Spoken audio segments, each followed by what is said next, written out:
अस्सलाम वालेकुम जी बेटा, आज का हमारा लेक्चर है जी रिलेशनल डाटा इंटेग्रिटी।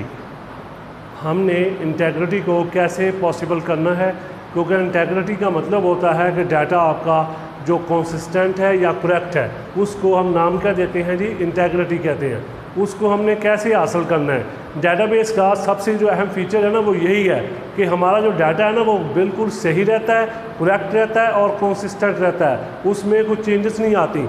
ये कैसे पॉसिबल होगा, इसका क्या तरीक़ाकार आप इख्तियार करेंगे, उसके बारे में आज हमने पढ़ना है।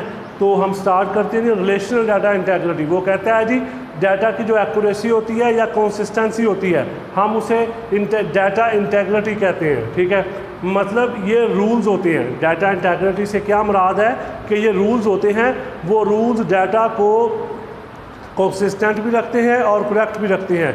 यानी कि एक चेक होता है जो डाटा हम ठीक है इंटर करते हैं डाटाबेस के अंदर, वो चेक आपको ठीक है मदद करता है कि जब आप डाटा इंटर करने लगोगे, अगर आप रूल्स की खिलाफ वर्जी करोगे तो वो आपको डाटा इंटर करने की इजाज़त नहीं देगा। ये चीज़ पॉसिबल किसकी वजह से हुई, डाटा इंटेग्रिटी की वजह से। इसने आपको रूल्स फराहम किए।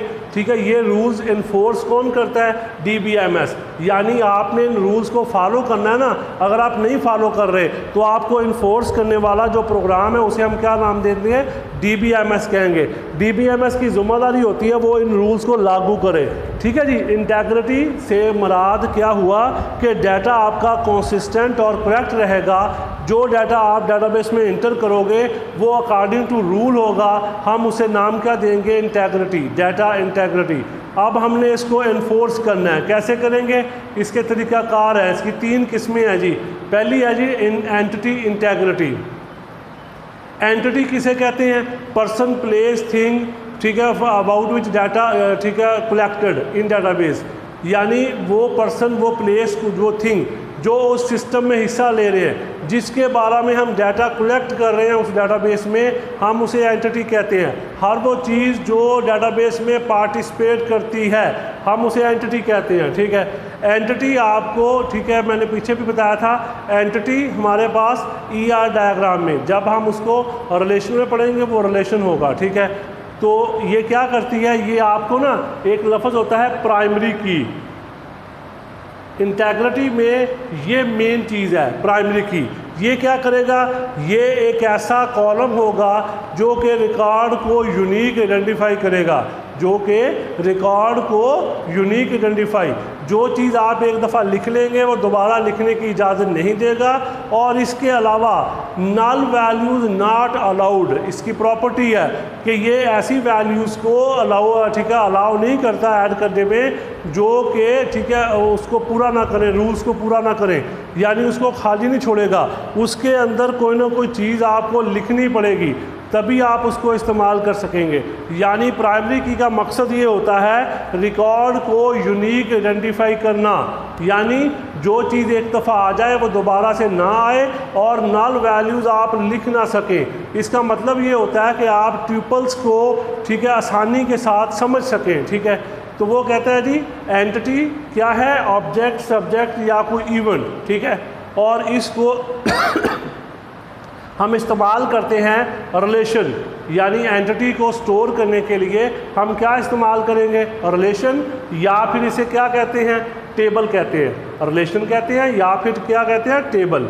ठीक है, जो कि रिकॉर्ड को डिफ़ाइन करता है। ठीक है, यूनिक डिफ़ाइन करता है। ये मैंने टेबल बनाया आपके सामने जिसमें स्टूडेंट का रोल नंबर, नेम, क्लास। अब इसमें रोल नंबर एक ऐसा कॉलम है, ऐसा एट्रीब्यूट है जो कि यूनिक होता है, क्योंकि एक रोल नंबर 2 स्टूडेंट्स का नहीं हो सकता। तो इसलिए हम रोल नंबर को क्या इस्तेमाल करेंगे, एज आ प्राइमरी की। जब हम रोल नंबर पे प्राइमरी की लगा लेंगे तो हम उसमें एक दफ़ा जो चीज़ लिख लेंगे वो दोबारा से नहीं लिख सकेंगे। दूसरी चीज़ कि जो चीज़ हमने ठीक है मतलब null values according to values लिखना है आपने। ठीक है, टाइप लिखना है। मसलन ये नहीं होगा कि आप किसी सेल को खाली छोड़ दें, किसी को लिख लें, ऐसा नहीं होता। Null values not allowed. ठीक है, ये होती है एंटिटी इंटेग्रिटी। यानी एंटिटी इंटेग्रिटी आपने कैसे अटेन करनी है, कैसे हासिल करनी है, अगर पूछा जाए आपसे तो आपने क्या इस्तेमाल करनी है, प्राइमरी की। प्राइमरी की प्रॉपर्टी होती है कि एक टेबल के अंदर एक होती है, इसके अलावा इसमें जो रिकॉर्ड होता है वो यूनिक होता है, आप एक दफ़ा जो लिख लेंगे वो दोबारा से नहीं आएगा। तीसरी चीज़, इसमें नल वैल्यूज़ अलाउ नहीं होती, यानी हम उस सेल को खाली नहीं छोड़ सकते, उसके साथ कुछ ना कुछ लिखना होता है। इसका फ़ायदा ये होता है कि आपका रिकॉर्ड जो है वो यूनिक आइडेंटिफाई हो जाता है, ठीक है। ये पहला है जी एंटिटी इंटेग्रिटी। फिर आगे जी आता है रेफरेंशियल इंटेग्रिटी, ठीक है। ये जी कंसर्न होता है फॉरेन की के साथ, इसका कंसर्न किससे है जी? फॉरेन की के साथ, ठीक है।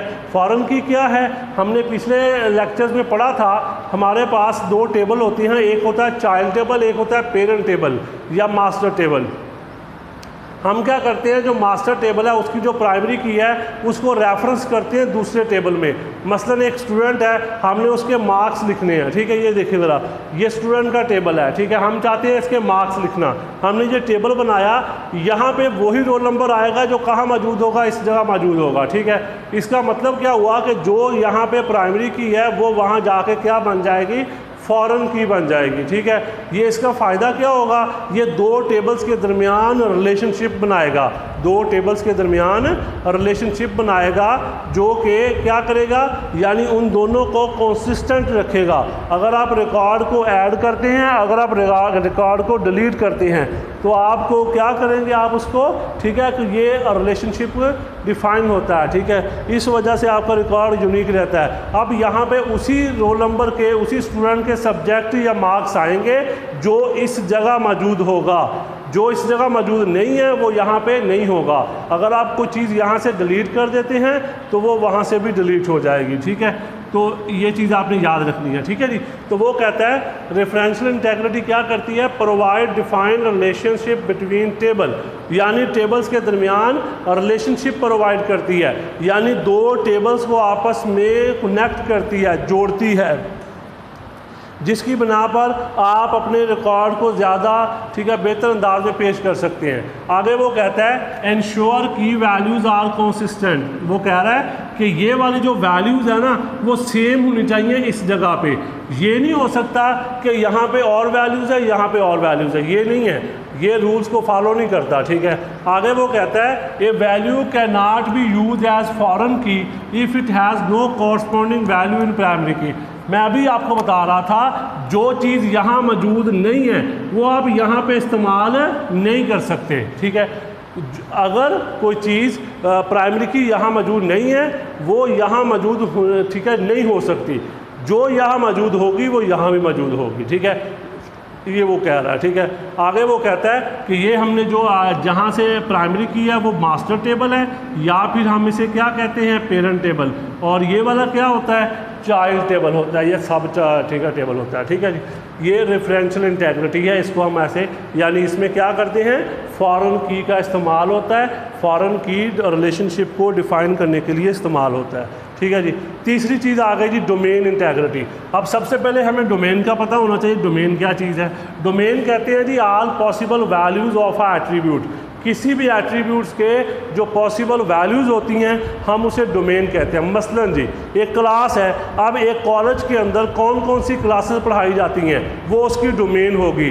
मसलन जी फर्स्ट ईयर है, सेकंड ईयर है, थर्ड फोर्थ, कहाँ तक पढ़ाई जा रही है, ठीक है, वो उसकी डोमेन है, ठीक है, मतलब क्लास डोमेन हो गई। इसी तरह अगर हमने मतलब मार्क्स हैं, अब मार्क्स कहाँ तक होते हैं, 0 से लेकर 800 तक होते हैं, ठीक है। इसी तरह CGPA 0 से लेकर 4.0 है, यानी all possible value of a attribute, उसको हम डोमेन कहते हैं। और जब आप उन, ठीक है, डोमेन की डोमेन अकॉर्डिंग टू डोमेन आपने रिकॉर्ड लिखना होता है, ठीक है। वो कहता है set of values that can be stored in column, ठीक है। ये क्या करेगा, ये आपको स्ट्रिक्ट करेगा, रिस्ट्रिक्शन लगाएगा आप पे, आपने वही वैल्यूज़ लिखनी है जो इसमें मौजूद होंगी। ये नहीं हो सकता कि आप, ठीक है, डोमेन कोई और है और आप कोई और वैल्यू लिख रहे हैं, ठीक है। अकॉर्डिंग टू डोमेन आपने लिखना होता है।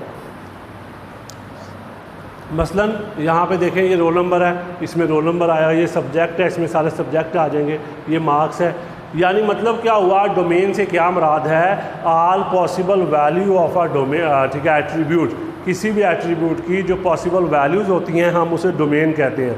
वो डोमेन के अकॉर्डिंग अगर आप लिखोगे उसे कहा जाएगा डोमेन इंटेग्रिटी। ठीक है, अगर क्लास डोमेन है क्लास, उसमें क्लास लिखेंगे। ठीक है, और अगर आप उसमें मार्क्स लिख रहे हैं, अब देखिए मार्क्स है, मार्क्स हमने लिखने हैं जी, ठीक है 40। ठीक है, आपने कैसे लिख दिया, आपने इस तरह, ये गलत है, ये नहीं होता। ठीक है, आपने उसको कैसे लिखना है, न्यूमेरिक में लिखना है। ये काम होता है डोमेन इंटेग्रिटी का।